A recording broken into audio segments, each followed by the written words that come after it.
வணக்கம்.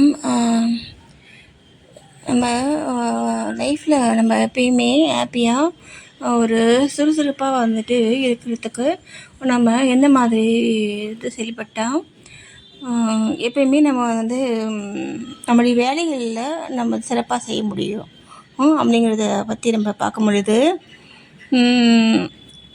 நம்ம மைண்டை பார்த்திங்கன்னா பலவிதமான சிந்தனை வந்துக்கிட்டே தான் இருக்கும் இல்லையா? எதை பற்றி வரும் மோஸ்ட்லி பாஸ்டில் நடந்த விஷயங்களை பற்றி தான் நமக்கு பலவிதமான சிந்தனை வந்துக்கிட்டே இருக்கும். இப்போது நம்ம ப்ரெசண்ட்டில் இருந்து நம்ம செயல்படுறோம். ப்ரெசண்ட்டில் அந்த வேலையை நம்ம செய்து முடிச்சாகணும்.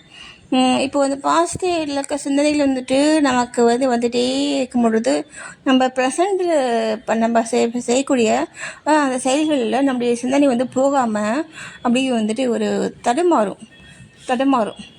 ஏன் பாஸ்டில் இருக்கக்கூடிய சிந்தனைகளே நம்மக்கிட்ட நிறைய வருது அப்படின்னா, நமக்கு ஒரு ஹாப்பியாக நமக்கு சந்தோஷமான சூழ்நிலையில் நம்ம இருந்திருந்தோம் அப்படின்னா நமக்கு அது தெரியாது.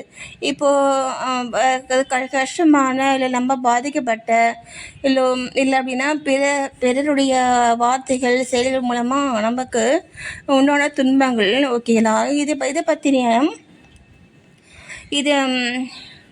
இதை பற்றின அந்த ஒரு மன காயங்கள் நமக்கு அந்த மனதில் அப்படியே இருக்கும். அப்படியே இருக்கும். இது நம்ம வெளியில் நம்ம ஷேர் பண்ணாலும் அந்த ஒரு ஆறுதல் கிடைக்கும்.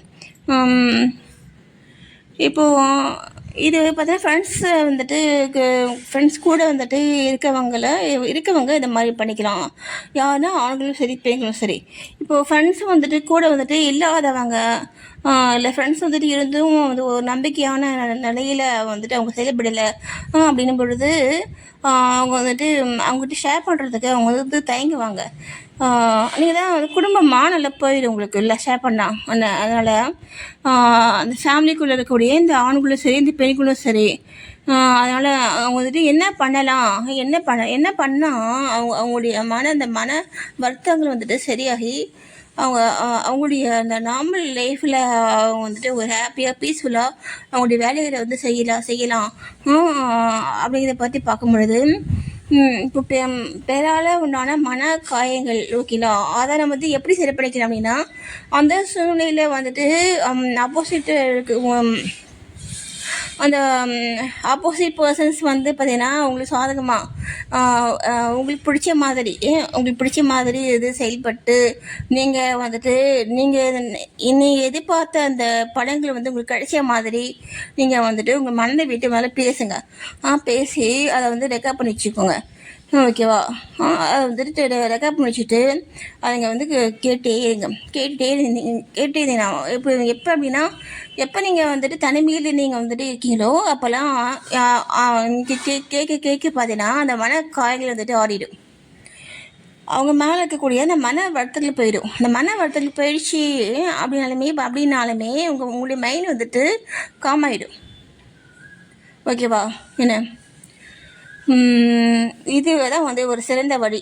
என்ன இதே மாதிரியான செயல்கள் தான் பார்த்தீங்கன்னா எல்லாத்துக்குமே நம்ம ஹேண்டில் பண்ணிக்கலாம். இப்போ வெளியில் ஒரு ஆஃபீஸில் நடக்கக்கூடிய விஷயங்கள்லையும் இல்லை நம்ம வீட்டுக்குள்ளே நடக்கக்கூடிய அந்த ஃபேமிலி இஷ்யூஸ் முக்கியமாக அந்த கணவன் மனைவி அந்த சொந்தக்காரங்க கூட இருக்கக்கூடிய அந்த நாத்தனார் இந்த மாதிரி என்ன எல்லா விதமான அந்த மன காயங்களையும் நமக்கு சாதகமாக அவங்க செயல்பட்டாங்க அப்படின்னா நம்ம எவ்வளோ ஹாப்பியாக நம்ம இருந்திருப்போம். அவங்க செயல்பட்டாங்க, நம்ம ஹாப்பியாக நம்ம இருந்தோம் அப்படின்ட்டு உங்கள் மனதை நம்ப வைங்க. ஓகேவா? இது போலி தான். ஓகேவா? இதை தவிர வேறு வழி கிடையாது. நீங்கள் இந்த மாதிரி உங்கள் மனதை நீங்கள் நம்ப வச்சிங்கன்னா அது அப்படியே காலப்போக்கில் ஒரு 2 முறை 3 முறை நீங்கள் கேட்டுகிட்டே இருந்தீங்கன்னா அதுக்கப்புறம் உங்களை மனது வந்துட்டு சாந்தமாயிடும், பழகிடும். அவங்க மேலே இருக்கக்கூடிய அந்த மனக்காயங்கள், அந்த மன வருத்தங்கள் எல்லாம் போயிடும். ஓகேவா? ம் இது மாதிரி நம்ம செயல்பட்டோம் அப்படின்னா நம்ம நம்ம வந்துட்டு அந்த மன வலிமை நமக்கு கிடைக்கும். மன வலிமை இந்த மாதிரி நம்ம பழகிட்டோம் அப்படின்னா அந்த மன வலிமை அப்போ நமக்கு திரும்பவும் வந்துட்டு இந்த மாதிரியான சூழ்நிலைக்கு போகிறோம் அப்படின்னா நமக்கு அது வந்து பெருசாகவே தெரியாது. ஓகேவா? பெருசாகவே தெரியாது. நம்ம வந்துட்டு அஃபெக்ட் ஆகாமல் இருக்க முடியும். நன்றி.